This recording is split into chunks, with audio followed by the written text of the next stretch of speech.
Thank you for this time. As I get up to speak on a troublesome moment in the history of India that has never happened, called the tragedy of Manipur, which is sought to be silenced by the government. And it is an irony that such an important matter which is sought to be silenced gets an opportunity as the midnight hour approaches. And this reminds me of the fact that people in my home state, the time is 2 hours ahead of Delhi. And we have been dancing on the tune of Delhi and the time that is supposed to be approaching 12 at the moment. People like Janu Barua and others have demanded for years that Northeast should have a separate time zone. Only then you will be able to live with dignity and a sense of well-being. The kind of priority that I can sense is this moment that I get a chance to speak. Mr. Speaker, sir, Mr. Chairman, I'm drawing your attention to the absence of Manipur in the President's address. This is not a simple absence. It is a reminder of a Rashtra Chetna which excludes people. You must realize that more than 60,000 people are languishing in relief camp in wretched conditions for the last 1 year. If anybody is read partition of this subcontinent, which I have done, I was associated with a research project. We have interviewed more than 1,500 survivors of partition of 1947, and you are witnessing the same thing.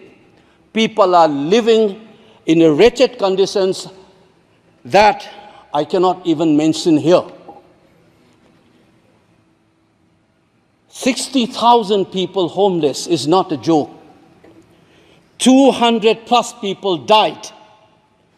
And there has been a civil war-like situations where people are armed to the teeth and roaming around and fighting each other, defending their villages. And the Indian state is a mute spectator to this tragedy for 1 year. I must remind this House that each and every square centimeter of Manipur is covered by a central armed forces. It is one of the most militarized areas in this country where you have more armed policemen than the civil police, besides the armed forces of the Union.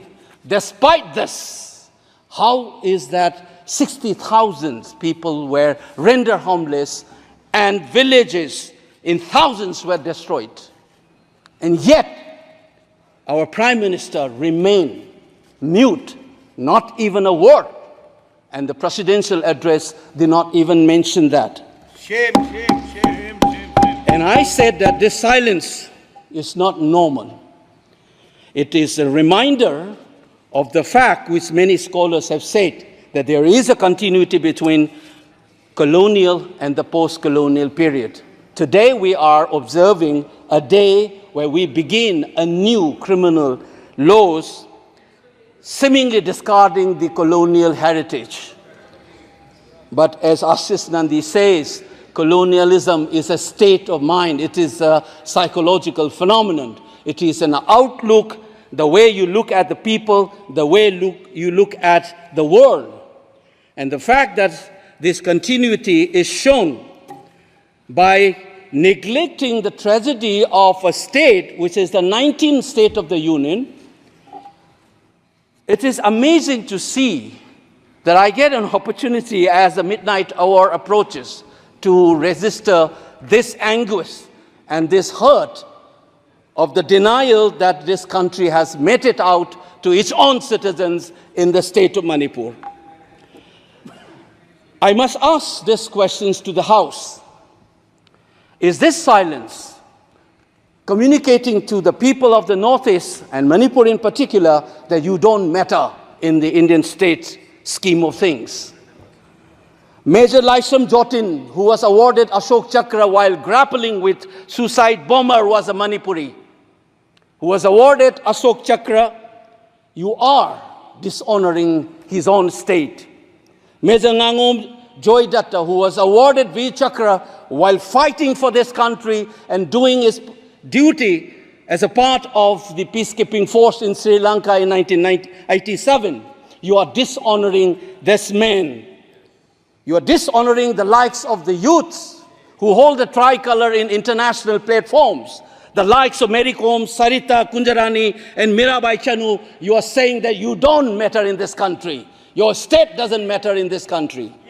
You are also saying that the likes of Ratan Tiam, the icon of the culture of this country, Harivam Sham Sharma, don't matter in this country. If you have an iota of concern for this state, there would not have been a silence. There would not have been a silence in this house, nor in the presidential address. This must be registered. Please raise your point of order. If you wanted to doubt the nationality and the nationalism of the people of that state, you must realize that these people have fought for the country. These people have brought Lural to this country. Please remember this. And that is what the silence means. 1 second. And I am telling you this. Mary Kom को हमने member of parliament बनाया, Bharatiya Janata party ने member of parliament बनाया। हमने कैसे नहीं इज्जत दी मणिपुर को? मणिपुर को स्पोर्ट्स यूनिवर्सिटी दिया। और आपसा जो है, मैं एक ऐसा आदमी हूं कि मेरे मामा को मणिपुर में गोली लगी, वो सीआरपीएफ के डीआईजी थे, इनको शहीद नहीं पता है। और 1956 में पहला आपसा मणिपुर में लगा, और 1956 से आज तक कांग्रेस के कारण मणिपुर की यह स्थिति है। 5 years after independence, can you negate this fact? We are talking about the inclusion of the Northeast history after 75 years. That's a classic exclusion. India was an anthropological subject, not a historical subject in the eyes of the colonial forces. And today, the Northeast remains outside of the history of the Indian history textbook. That is why you treat them as the other. And that's the silence. And the silence on the Manipur tragedy is not unique. It is a reflection of this general continuity of the colonial in the post-colonial. It is sad to see a nationalist party like the BJP will feel comfortable with this silence on the tragedy of Manipur. Keep your hands on your heart and think about the 60,000 people who are linguistic in relief camps. And those mothers, those widows, think of them. And then you talk about nationalism. Point is made. He made Only his point. then we will understand what this tragedy means. And Mr. Chairman, the hurt, the anger has thrown a nobody like me to be part of this temple of democracy. Beating the BJP cabinet minister, think about the pain. If you hear an anxiety, anguish, and a pain in my voice, please go back and see those things. 60,000 people linguisting in the relief camp. Don't talk about partition remembrance till you bring that. I would keep quiet the moment the Prime Minister opened his mouth and the Nationalist Party says that Manipur is part of India and we care for the people of that state. Only then I will accept what is nationalism in our face. Thank you, Mr. Chairman.